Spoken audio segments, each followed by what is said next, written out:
कौन नहीं चाहता कि उसका मेंटर एक यूपीएससी रैंकर हो। 2021 के फाइनल रिजल्ट्स में सिविल्स दिल्ली आईएएस के 200 से भी ज्यादा सिलेक्शंस हैं। Guys, I am going to connect you 1-to-1 with civils Delhi rankers for free. There is a link in the description, fill it and schedule a session. These ranker will prepare a timetable and a personalized plan for you. ये toppers आपको exactly वही बताएंगे कि कौन सी book follow करनी है, कौन सा चैप्टर पढ़ना है. They will guide you in answer writing, mocks and accessing them. Don't miss this golden opportunity to get mentored by a ranker. Hi, I am Shreya Agarwal and I got rank 9 in the Indian Statistical Services examination conducted by UPSC in this year 2022. Firstly, I'm going to introduce myself. I did my graduation and post-graduation in statistics from University of Delhi, and post that I've also been working full-time, like a full-time 9-to-5 job. Firstly, I'm going to tell you about this paper. This Indian Statistical Services is a grade A service, as you all must know, and it has two parts to it, a written examination and an interview. The written examination has 6 papers, 1 English, General Studies and 4 Statistics papers. 2 paper इसमें से objective होते हैं और 2 paper subjective होते हैं. With the help of this video, I'm going to tell you my strategy that I followed and the process that I followed along so that I could clear the examination while working a full-time job. So जो written part होता है उसमें आपके 6 papers होते हैं. 1 is English, second is GS and 4 आपके statistics paper होते हैं. 2 stats papers are objective and the next 2 papers are subjective. ये these exams happen over a course of 3 days in 2 sessions, morning and evening. English के लिए I did not really follow any process. I just in general looked at the formats of different things like precis के लिए कैसे format क्या होता है, title देना होता है नहीं होता है, मैंने बस इतना ही देखा था. And like just a day before the exam मैंने कुछ Google से इंटरनेट से मैंने कुछ idioms and different phrases देख लिए थे just so because there's a question that comes sentence formation के लिए. And next paper जो होता है वो GS का होता है. GS के लिए I referred NCERT books first and foremost, history, geography, polity. And उसके बाद for current affairs and economics मैंने राउज एंड विजन IAS की जो मंथली मैगजीन्स होती हैं उनको फॉलो किया था. And I made my own notes NCERT book से एंड मैगजीन से and I revise them 2 to 3 times so that it fits in my muscle memory.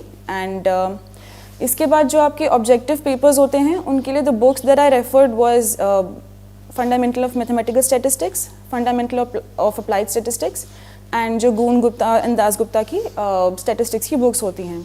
Concepts मैंने फर्स्टली उनसे कम्प्लीटली पढ़े एंड समझे कि कैसे like whatever the concepts are. And उसके बाद I made my own short notes because objective papers में mostly what works is कि आपको वो पॉइंट कॉन्सेप्ट्स एंड आपको वो सपोज डेफिनेशंस हैं या derivations, not derivations but final results आपको वो याद हों. तो दैट इज़ वाई मैंने समझने के बाद अपने पर्सनल शॉर्ट नोट्स बनाए, पॉइंटर्स बनाए सो दैट जब भी मुझे रिवाइज करना हो I have a very concise set of notes to revise from. Now after I made these pointers उसके बाद what I did was for revision मैंने first and foremost past year papers को refer किया because pattern बहुत बार same रहता है. I mean pattern always same रहता है बट क्वेश्चंस भी कई बार बहुत सिमिलर टाइप के होते हैं. तो सबसे पहले रिविजन के लिए मैंने बुक के अलावा जो बुक में क्वेश्चंस थे उनके अलावा I followed past year papers ISS के. And apart from that, I referred papers of other statistical examinations. For example, IIT JAM और ISI का जो MStat का पेपर होता है उसको I had all those exams and I attempted those. सबसे पहले मैंने वो questions singularly attempt किए and जब मुझसे नहीं हुए तो मैंने like I googled them and I searched them. And after that, I attempted them 2 more times to speed myself up. मैंने पूरा क्वेश्चन पेपर 2-3 बार अटेम्प्ट किया बिकॉज उससे जो कॉन्सेप्ट होता है and how you need to work through a question, what approach you need to adopt वो आपको याद हो जाता है which always works in your favour. इसके बाद जो आपके सब्जेक्टिव पेपर्स होते हैं paper 3 and paper 4. Paper 3 is a very comprehensive paper जिसमें आपके सब्जेक्ट्स आते हैं like econometrics, time series and sampling. इनके लिए I follow the same books मतलब fundamental of mathematical statistics, applied statistics and apart from that for a few subjects I also referred my graduation notes. In papers में my strategy was, सबसे पहले मैंने अपने books से and different graduation notes वगैरह इसको use करके मैंने अपने खुद के नोट्स बनाए and I wrote them down. मैंने हर कॉन्सेप्ट को 2-3 बार लिख के प्रैक्टिस किया एंड उसके बाद whenever I took these up for revision, I would just pick up the notes and read through it. इतने अच्छे से you need to read through it so that आपको अगर एक टॉपिक दे दिया जाए and you have like आप first topic देख के ही आपको पूरा कॉन्सेप्ट, पूरा डेरिवेशन अपने माइंड में याद हो जाए कि this is what I need to write. आपको वो पूरा डेरिवेशन, पूरा कॉन्सेप्ट अपने माइंड में याद होना चाहिए. ओनली देन वो आप बिना किसी डर के आप पेपर में उसको लिख सकते हैं. पेपर 3 एंड पेपर 4 दोनों के लिए ही सेम स्ट्रैटेजी फॉलो करी थी. पेपर 4 इज़ एन एग्ज़ाम जिसमें आपको 2 सब्जेक्ट्स चूज़ करने होते हैं. So the subjects that I opted for were multivariate analysis and statistical quality control. Same thing, I referred books and also my graduation ke notes. Also, one thing I would like to add, I also took coaching in my first attempt from Deep Institute in GTB Nagar. So वहाँ पे जो sir ने मुझे notes दिए थे वो भी मुझे बहुत ज़्यादा काम आए for specifically for subjective papers. So this was all about the books and the process and the strategy. In a nutshell, आपको for objective papers प्रैक्टिस बहुत ज़्यादा चाहिए. आप मल्टीपल टाइम्स अटैम्प्ट कीजिए papers and for subjective papers you write, firstly आप लिखिए and then try to revise them as many times as you can, because उससे वो आपके मसल मेमोरी में डेवलप हो जाता है एंड आप बस डेरिवेशन का टॉपिक देख के आप उसको पूरा रिवाइज कर सकते हैं कि अच्छा this is what I need to write in the exam. So this was my third attempt. First and second attempt में दोनों अपने पोस्ट ग्रेजुएशन के साथ दिए थे and currently since I am also working, third attempt मैंने अपने job के साथ दिया था. फर्स्ट एंड सेकेंड अटैम्प्ट में मुझे ऐसा लगा मेरा सिलेबस, फर्स्ट अटैम्प्ट में तो मेरा सिलेबस ही कंप्लीट नहीं हुआ था. I just gave that exam for an experience to know how the paper is and मैं कैसे कर सकती हूँ and what are my weak points. Second attempt में what lagged was revision. As I mentioned earlier, revision की मतलब revise करना, आप मल्टीपल टाइम्स रिवाइज कीजिए and multiple time papers attempt कीजिए. That is what help me a lot. And third thing, along with the job since I was working, मुझे सिर्फ job के बाद 3 से 4 घंटे, एट मैक्स 5 घंटे मिलते थे टू स्टडी. सो उसमें एज आई मैंशन मैंने पॉइंटर्स बनाए हुए थे एंड मैंने नोट्स को मल्टीपल टाइम्स लिख के रिवाइज किया हुआ था. That is something that help me a lot and practice. So finally I would say कि it's not really, I mean people say that job के साथ करना मुश्किल है and you need to like take complete time off and आपको छोड़ के करना पड़ता है. But I did do it and it's not very difficult. आप जॉब के साथ भी कर सकते हैं. All you need to do is have consistency and आपके पास एक कंसाइज सिलेबस होना चाहिए, कंसाइज नोट्स होने चाहिए सो दैट आप उनको देखें एंड आपको वो चीज़ रिवाइज हो जाए.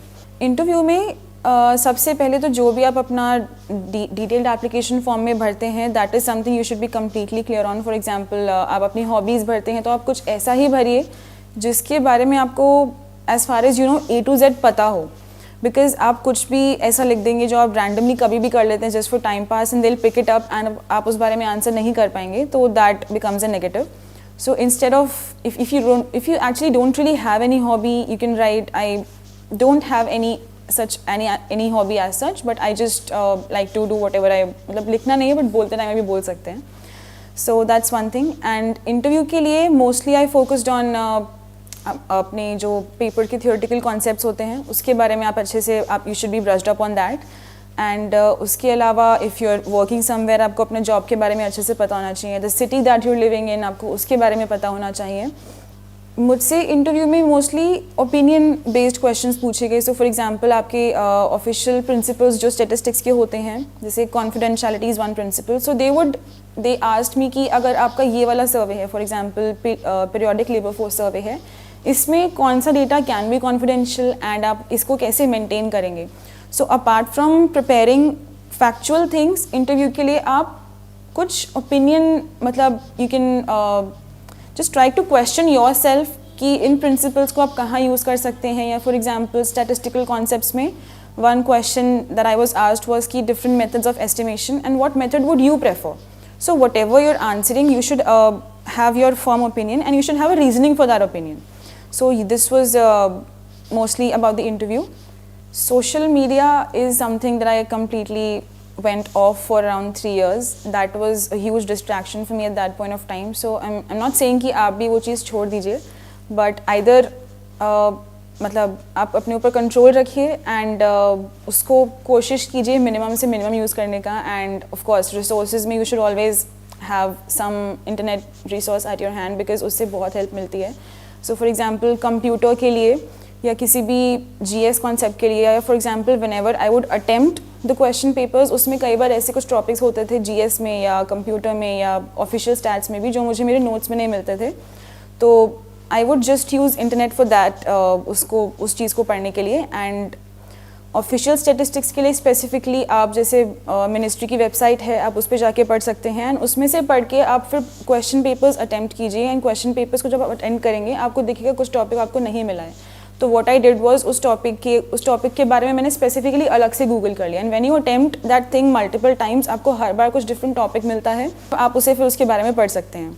सो this was all the strategy I followed. And finally, yeah, I mean that's the one thing I wanted to focus on कि job के साथ ये चीज़ करना थोड़ा मुश्किल है, थोड़ा आपको patience रखना पड़ेगा, थोड़ा सा consistent होना पड़ेगा, but it's very much possible. I mean ऐसा नहीं है कि आपको completely छोड़ के ही आप इस चीज़ को कर सकते हैं, completely job छोड़ के सब कुछ छोड़ के ही आप इस चीज़ की तैयारी कर सकते हैं किसी एग्ज़ाम की.